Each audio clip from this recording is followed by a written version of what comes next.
Assalamualaikum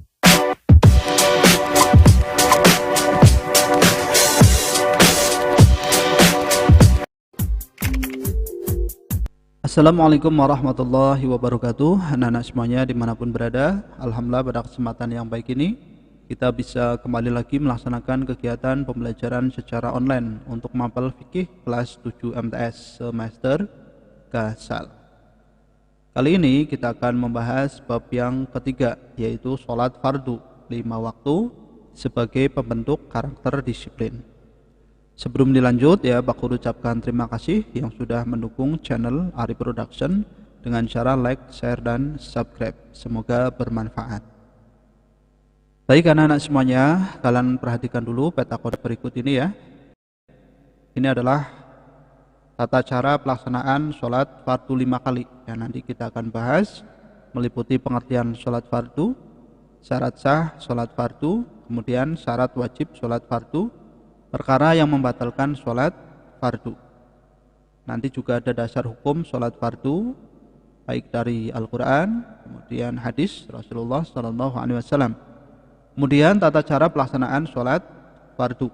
Nah, nanti juga kita akan belajar mengenai syarat sah sholat fardu dan juga hikmah pelaksanaan sholat ya, meliputi menjadikan hidup lebih sehat dan membentuk kedisiplinan individu. Baik. Semoga setelah melaksanakan kegiatan pembelajaran kali ini, kalian bisa menjalankan ibadah sholat 5 waktu ya, dengan benar, dengan betul, dengan istiqomah, dan mudah-mudahan kita bisa mengambil hikmah dari pelajaran kali ini. Baik, anak-anak semuanya, kalian perhatikan dulu, ini adalah gambar tata cara pelaksanaan sholat. Kalian cermati dengan baik. Oke, setelah kalian tadi mengamati gambar, coba kalian buat beberapa pertanyaan.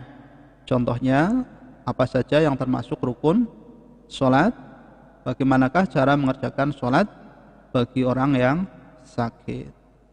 Oke ya, ini adalah hal yang sangat penting. Kalian perhatikan dengan baik dan kalian ya kerjakan sholat 5 waktu tentunya ya, karena itu merupakan kewajiban kita sebagai umat Islam. Baik anak-anak semuanya, kalian perhatikan ini pengertian sholat fardu. Selama ini kita telah melakukan sholat fardu 5 kali dalam sehari semalam. Tahukah kita apa yang dimaksud dengan sholat? Nah, secara bahasa, sholat adalah berdoa atau doa meminta kebaikan. Pengertian ini selaras dengan kandungan ayat dalam Al-Quran, surat At-Taubah. Mari kita baca bersama. Wassalli alaihim inna sholataka sakanul lahum. Yang artinya adalah, dan berdoalah untuk mereka, sesungguhnya doamu itu menumbuhkan ketentraman jiwa bagi mereka. Al-Quran surat At-Taubah ayat 103. Kayak anak-anak ya. Nah, kemudian secara istilah kalian perhatikan, sholat merupakan semua perkataan dan perbuatan tertentu yang dimulai dari takbir dan diakhiri dengan salam. Sholat yang diwajibkan sebanyak 5 kali sehari semalam, yang biasa kita kenal dengan nama sholat subuh, zuhur, asar, maghrib, dan sholat isya. Sholat fardu wajib hukumnya bagi setiap orang muslim, baik laki-laki dan perempuan yang berakal dan telah memasuki masa balik. Oke, bisa dipahami anak-anak, ini adalah pengertian sholat menurut istilah.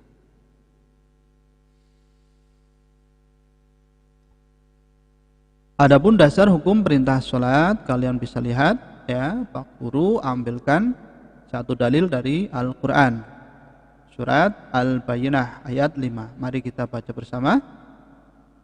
Bismillahirrahmanirrahim. Wa ma umiru illa liya'budullaha mukhlishina lahuddina khunafa'a wa yuqimus salata wa yu'tuz zakata wa dzalika dinul qayyimah.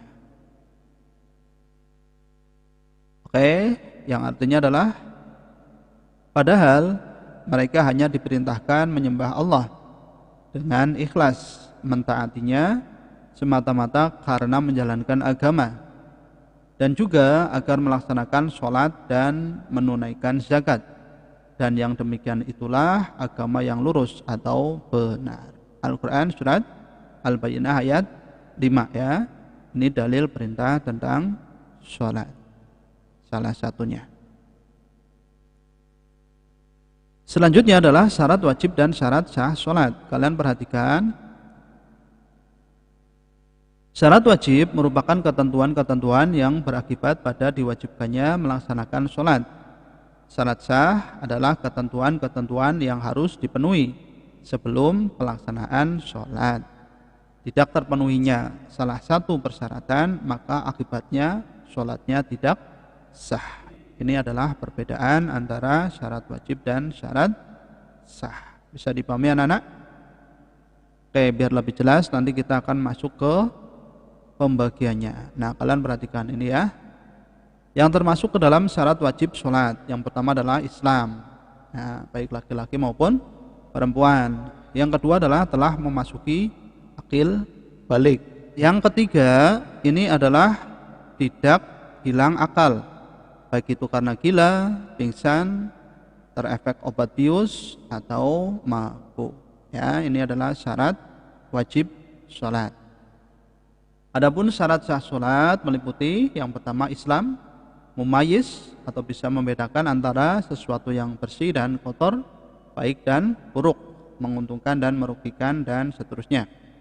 Kemudian tidak hilang akal, masuk waktu sholat, suci dari hadas kecil dan hadas besar, kemudian suci dari najis baik mukhafafah, mutawassithah dan mukhalladah, menutup aurat, menghadap arah kiblat, kemudian berniat, tertib ya sewaktu menunaikan sholat, kemudian muwalah ya atau tidak terputus-putus dalam melaksanakan setiap rukun sholat, kemudian tidak berbicara kecuali yang berkaitan dengan bacaan dalam sholat, kemudian tidak banyak melakukan gerakan yang tidak berkaitan dengan sholat, dan tidak mengunyah makanan dan minuman. Ya, ini adalah syarat wajib sholat dan syarat sahnya sholat. Bisa dipahami anak-anak?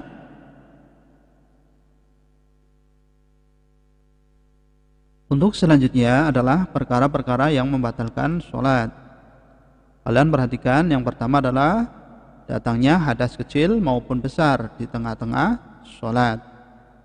Yang kedua, menempelnya najis yang tidak dapat dimaafkan pada badan, pakaian, dan tempat sholat, kecuali langsung disingkirkan. Yang ketiga, mengeluarkan ucapan lebih dari 2 huruf dengan sengaja untuk berbicara atau 1 huruf namun sudah bisa difahami. Contoh, jangan berdiri, duduk, dan seterusnya. Ini juga membatalkan sholat ya. Kemudian tertawa lebar ketika dalam sholat, makan dan minum meskipun hanya sedikit, murtad ketika dalam sholat, gila ketika dalam sholat, berpaling dari arah kiblat, kemudian tersingkapnya pakaian sehingga terbuka auratnya. Selanjutnya meringkas rukun sholat seperti ruku dan i'tidal ya dijadikan satu sehingga dari ruku langsung sujud. Ini juga membatalkan sholat.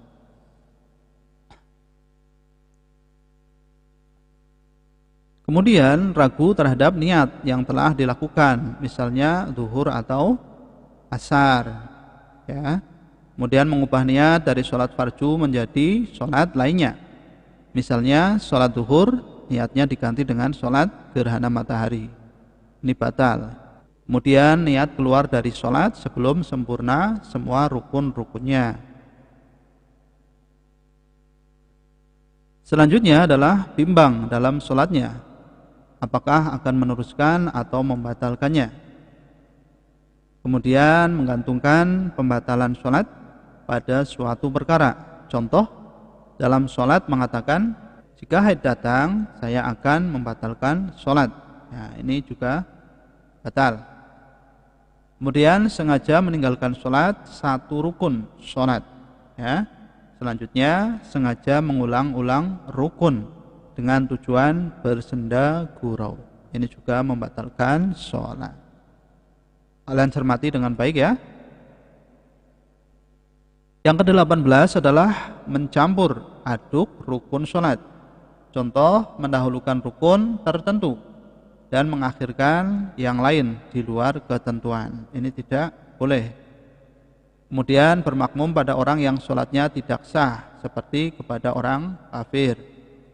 Selanjutnya sengaja memanjangkan rukun yang pendek. Ini juga membatalkan sholat. Mendahului atau tertinggal dua rukun yang berupa perbuatan atau fi'li, ya, yang dilakukan imam tanpa uzur. Ya, ini juga membatalkan sholat. Kemudian mengucapkan salam sebelum waktunya, mengucapkan takbiratul ihram kedua kali, ya, dengan niat memperbaharui sholat. Nah, ini juga sholatnya batal. Kemudian dengan sengaja kembali duduk tasyahud awal pada saat sudah dalam kondisi berdiri. Ya, ini juga membatalkan sholat ya. Ternyata banyak sekali, kalian harus cermati dengan baik ya, biar kalian paham ya dan mengerti hal-hal yang bisa membatalkan sholat. Untuk selanjutnya adalah tata cara pelaksanaan sholat fardu. Kalian perhatikan, tahukah kita dalam pelaksanaan sholat terdapat satu rukun, dua sunnah ab'ad, dan ketiga ada sunnah hayat. Dan yang keempat adalah perkara-perkara yang membatalkan sholat. Keempatnya menjadi satu kesatuan. Contoh, ketika kalian kentut ya, tentu membatalkan sholat. Maka akibatnya adalah seluruh ketentuan dalam rukun, sunnah ab'ad dan sunnah hayat tidak mungkin dilaksanakan, karena kentut akan berakibat batalnya sholat dan mengulangi kembali wudhu dan sholatnya dari awal. Kayak jadi ini penting sekali, kalian perhatikan. Oke, yang pertama kalian perhatikan rukun sholat 5 waktu. Yang pertama adalah berdiri bagi orang yang mampu. Bagi yang kesulitan berdiri karena sakit atau lemah fisiknya, maka diperbolehkan sholat dengan duduk. Berdiri merupakan rukun awal sholat sebelum melakukan takbiratul ihram yang disertai dengan niat sholat. Ya, ini jika mampu maka berdirilah. Kalau sedang sakit boleh dengan berbaring atau duduk. Yang kedua adalah takbiratul ihram atau membaca Allahu Akbar dengan menghadap kiblat. Caranya adalah mengangkat tangan sejajar dengan 2 daun telinga. Waktu mengangkat tangan dilakukan bersamaan dengan mengucapkan takbir. Ya, kalian perhatikan ini gambar ilustrasi takbiratul ihram.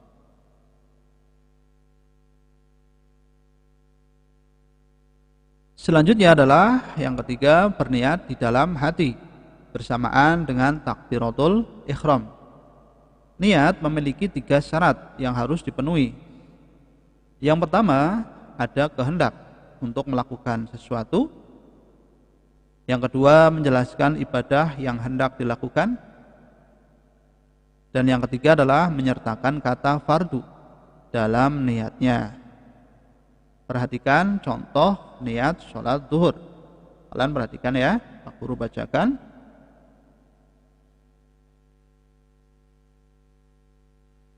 Usolli fardhu dhuhri arba'a raka'atin mustaqbilal kiblati ada'an lillahi ta'ala.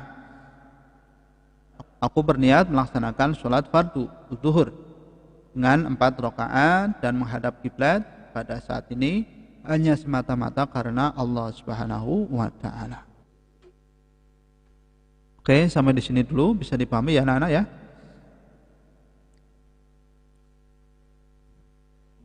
Baik anak-anak, yang keempat adalah membaca surat Al-Fatihah secara lengkap dan Bismillahirrahmanirrahim sebagai bagian di dalamnya.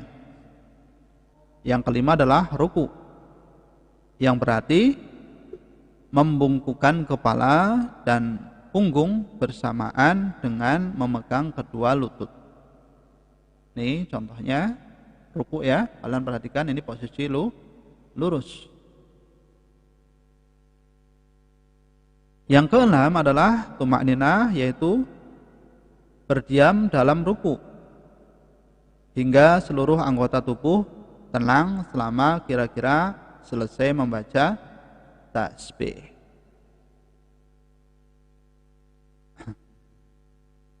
Yang ketujuh adalah bangun dari ruku dan i'tidal. Artinya kembali pada keadaan sebelum ruku, baik sholat yang dilakukan dengan berdiri maupun duduk. Yang kedelapan adalah tumakninah i'tidal, berdiam diri sebelum melakukan sujud pertama sehingga seluruh anggota tubuh tenang selama kira-kira selesai membaca tasbih ya. Ini yang kedelapan. Kemudian yang kesembilan adalah dua sujud dalam setiap rakaat, meletakkan sebagian dahi yang terbuka ke tempat sholat. Nih, kalian perhatikan ya, posisi sujud. Nomor 10, tumakninah, yaitu berdiam diri sebelum melakukan duduk di antara dua sujud sehingga seluruh anggota tubuh tenang selama kira-kira selesai membaca tasbih. Bisa dipahami ya anak-anak ya? Oke. Yang ke-11 adalah duduk di antara dua sujud dalam setiap rakaat. Kemudian yang ke-12 adalah tumakninah, yaitu berdiam diri ya, sehingga seluruh anggota tubuh tenang selama kira-kira selesai membaca tasbih. Bisa dipahami ya anak-anak ya? Kemudian yang ke-13 adalah duduk untuk melaksanakan tasyahud akhir. 14 membaca tasyahud akhir. Kemudian ke-15 membaca sholawat kepada Nabi Muhammad SAW. Kemudian mengucapkan salam yang pertama dan niat keluar dari sholat ketika salam pertama. Yang ke-17 adalah tertib, yaitu melaksanakan rukun sholat sebagaimana ketentuannya ya, dari awal sampai akhir. Baik anak-anak, ini adalah rukun sholat. Bisa kalian pahami ya? Untuk selanjutnya adalah perbedaan pelaksanaan rukun antara laki-laki dan perempuan. Kalian perhatikan dalam pelaksanaan rukun-rukun sholat untuk laki-laki ketika dalam ruku dan sujud, merenggangkan antara siku dari kedua lambungnya dan mengangkat perut agar menjauh dari kedua paha. Sementara ketika perempuan merapatkan bagian-bagian yang direnggangkan, perut menempel pada kedua paha, dan ketika sujud dan ruku kedua lututnya saling menempel. Begitu juga kedua kakinya, karena posisi ini lebih menutup bagi perempuan. Kemudian ketika cara membaca bacaan sholat ya, untuk laki-laki mengeraskan suara bacaan pada sholat-sholat jahriyah dan bacaan dengan suara rendah pada sholat-sholat syiriah. Kemudian untuk perempuan, sholat yang dilakukan di sekitar laki-laki dan bukan mahram dianjurkan merendahkan suaranya.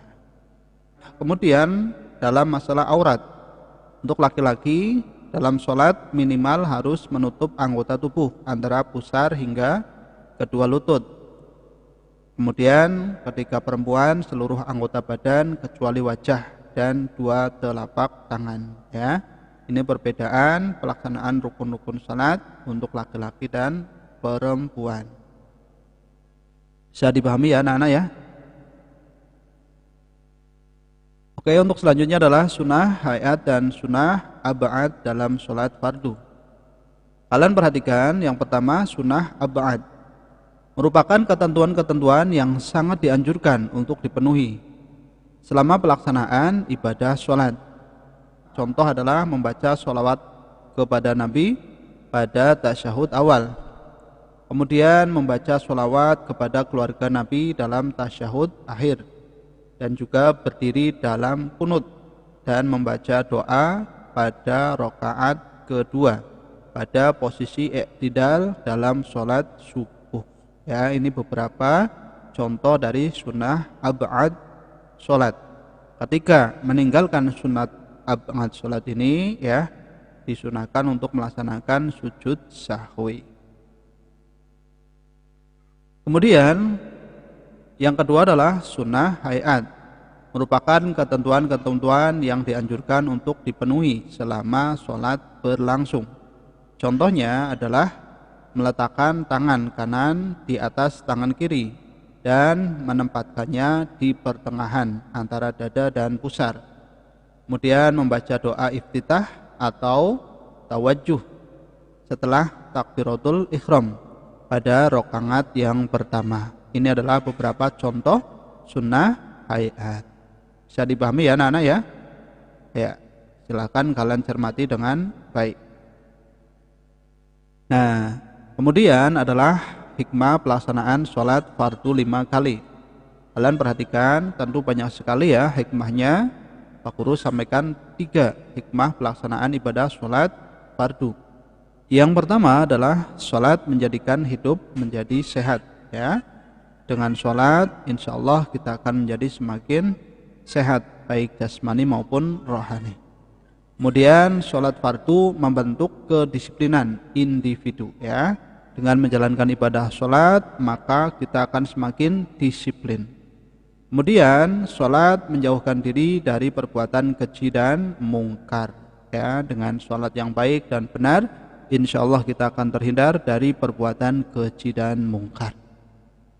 Oke anak-anak, dari awal sampai akhir Pak Guru sudah menyampaikan masalah sholat ya. Sekarang coba kalian kerjakan latihan soal berikut. Yang pertama, jelaskan pengertian sholat menurut bahasa dan istilah. Yang kedua, tulislah salah satu dalil perintah sholat. Kemudian sebelum melaksanakan sholat fardu, kita mengenal syarat wajib dan syarat sah sholat. Jelaskan menurut Anda persamaan dan perbedaan antara keduanya, ya. Kemudian apa yang dimaksud dengan sunnah hayat, dan yang terakhir sebutkan 3 hikmah sholat. Oke anak-anak, silahkan kalian kerjakan ya. Baik ya, demikianlah tadi pembahasan kita bab masalah sholat ya. Semoga kalian bisa memahaminya. Yang lebih penting kalian harus menerapkan dan mengamalkan dalam kehidupan sehari-hari. Oke, terima kasih dari Pak Guru. Mohon maaf apabila ada kekurangannya. Sekian dan terima kasih. Assalamualaikum warahmatullahi wabarakatuh.